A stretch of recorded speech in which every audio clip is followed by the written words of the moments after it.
بسم اللہ الرحمن الرحیم۔ اسلامک کہانی کے معزز دوستوں، السلام علیکم۔ دوستوں، ہمارے گھروں کے اندر بہت سے ایسے کام ہو رہے ہوتے ہیں کہ جن کاموں کی وجہ سے ہمارے گھر میں بے برکتی آتی ہے۔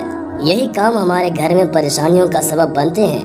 انہی کاموں کی وجہ سے غربت میں اضافہ ہوتا ہے اور ہمارے گھر سے اللہ کی رحمت اور برکت کوسوں دور چلی جاتی ہے۔ لیکن دوستوں، ہم میں سے اکثر لوگ اس بارے میں علم نہیں رکھتے۔ تو آئیے ذرا ان کاموں کے بارے میں جانتے ہیں جس سے غریبی آتی ہے اور محتاجی جنم لیتی ہے۔ عورتوں کو منع کرنے کی کوشش کیجیے کہ یہ کام عورتوں کو نہیں کرنا ہے۔ نہ خود ان کاموں کو کیجیے اور نہ ہی گھر کے کسی بھی فرد کو کرنے دیجیے، اور اپنے بچوں کو بھی ان سے منع کیجیے۔ اگر عورتیں خود اس ویڈیو کو دیکھ رہی ہیں تب تو بہت اچھی بات ہے، ورنہ یہ ویڈیو اپنی خواتین کو ضرور دکھائیں تاکہ ان کاموں کے بارے میں وہ جان سکیں اور ان کاموں سے بچیں۔ یہ کام کون کون سے ہیں ملاحظہ کیجیے۔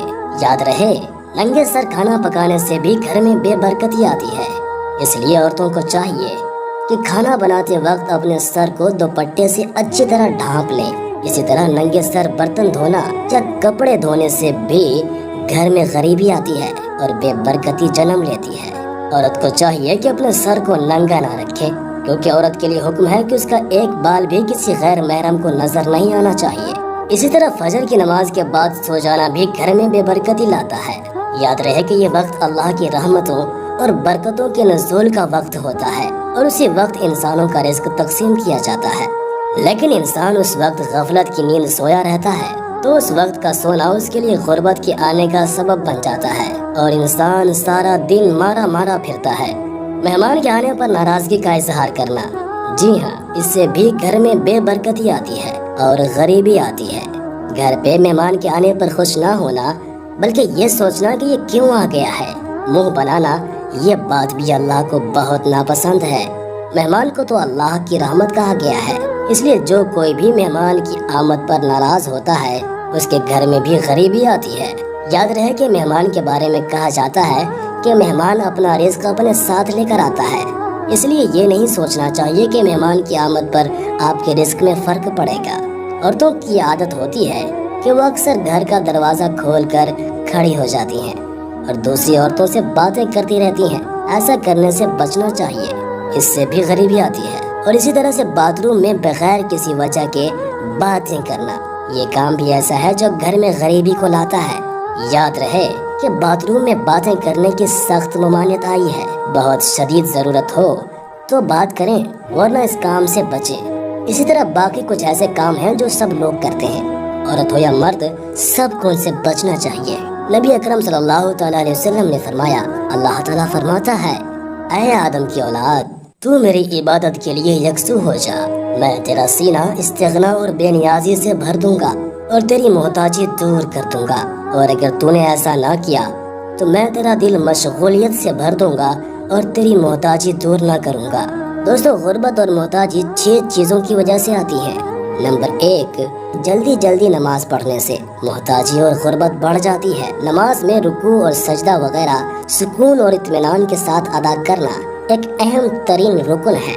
اگر نماز میں رکوع سجدہ وغیرہ اطمینان کے ساتھ ادا نہ کیا جائے بلکہ کوے کی چونچ مارنے کی طرح جلدی ادا کیا جائے تو نماز ناقص اور مکروہ ہو جاتی ہے اور نماز کا ثواب بھی گھٹ جاتا ہے۔ آدمی جب باقاعدہ وقت نکال کر نماز کے لیے مسجد آتا ہے تو اسے اچھی سے اچھی نماز پڑھنی چاہیے تاکہ نماز کا پورا ثواب ملے۔ محض چند منٹ بچانے کے لیے جلدی بازی کے ساتھ نماز پڑھنا اور اپنی نماز کو خراب کر لینا اور کم ثواب پر راضی ہو جانا عقل مندی کی بات نہیں ہے۔ نمبر 2، کھڑے ہو کر رفع حاجت کرنے سے بھی محتاجی اور غربت بڑھ جاتی ہے۔ کسی بھی انسان کا کھڑے ہو کر پیشاب کرنا حرام نہیں ہے، لیکن بیٹھ کر پیشاب کرنا ہی سنت ہے، کیونکہ آپ صلی اللہ علیہ وسلم بیٹھ کر ہی پیشاب کرتے تھے۔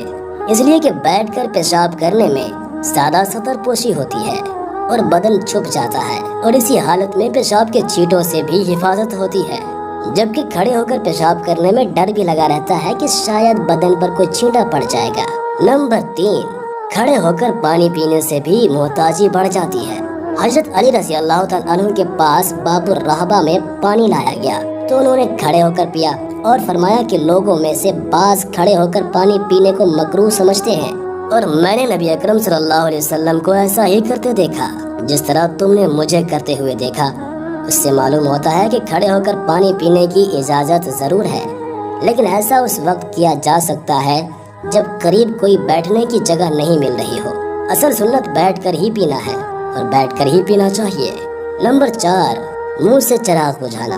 جی ہاں دوستو، منہ سے چراغ بجھانے سے بھی محتاجی اور غربت بڑھ جاتی ہے۔ نمبر 5، دانت سے ناخن کاٹنے سے بھی محتاجی اور غربت بڑھ جاتی ہے۔ طبی ماہرین کا کہنا ہے کہ دانتوں سے ناخن کترنے والے افراد عموماً قابلیت پسند ہوتے ہیں۔ وہ اپنے ہر کام کو نہایت خوبصورتی، توجہ اور بغیر کسی غلطی کے انجام دیتے ہیں۔ ماہرین کے مطابق لوگ عموماً اس وقت ناخن کترتے ہیں جب وہ ذہنی تناؤ یا دباؤ کا شکار ہوتے ہیں۔ ایسے وقت میں وہ لاشعوری طور پر دانتوں سے ناخن چبانے لگتے ہیں کہ انہیں اس کا احساس بھی نہیں ہو پاتا۔ ایک اور تحقیق کے مطابق ناخن کترنے کے عادی افراد اگر کسی چیز پر توجہ مرکوز کرنا چاہتے ہیں یا بہت گہری سوچ میں ڈوبے ہوئے ہوں تب بھی وہ بے اختیار ناخن کھانے لگتے ہیں۔ دانتوں سے ناخن کترنا دماغی الجھن اور پریشانی کے وقت اختیار کی جانے والی عادت قرار دی جاتی ہے۔ نمبر 6، دامن یا آستین سے ناک صاف کرنے سے بھی محتاجی اور غریبی آتی ہے۔ آستین یا قمیص کے دامن سے منہ یا ہاتھ صاف کرنا خلاف ادب ہے، اس سے احتراز کرنا چاہیے، تاہم اگر کر لیں تو گناہ بھی نہیں ہوگا۔ حضرت انس رضی اللہ تعالی عنہ سے مرفوعاً مروی ہے کہ جس شخص کا مقصد آخرت کی بہتری ہو، اللہ تعالیٰ اس کے دل میں غنا رکھ دیتا ہے، اس کے بکھرے ہوئے کام سمیٹ دیتا ہے اور دنیا ذلیل ہو کر اس کے پاس آتی ہے۔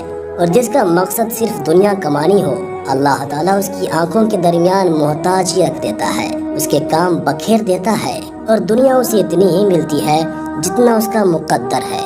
ایک بدو نے نبی اکرم صلی اللہ علیہ وسلم سے پوچھا، حشر میں حساب کون لے گا؟